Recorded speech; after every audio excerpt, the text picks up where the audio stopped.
Hi there. The LCD screen on the Canon M50 is tiny, so if you want to see if you're in focus, you can't really tell with that tiny square if you're in focus.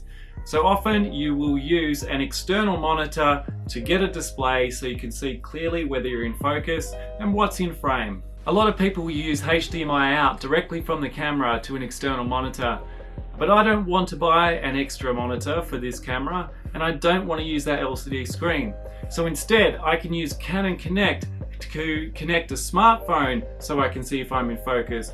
But a smartphone isn't very big. It will give you the audio peaks. But you can also use Canon Camera Connect on an iPad or a tablet. So here's the tablet I've got right now. It's connected directly to the camera and you can see I'm going off to infinity.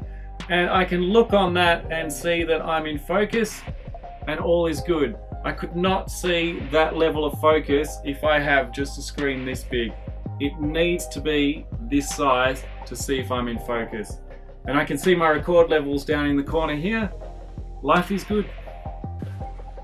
I'm shooting this footage using a 35mm CCTV lens.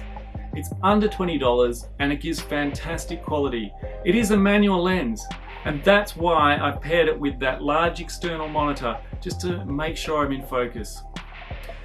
Subscribe to find out when the full review of this lens on this camera lands. Hint, it's an amazing lens and it's not to be missed. Hey, I'd really like to hear from you.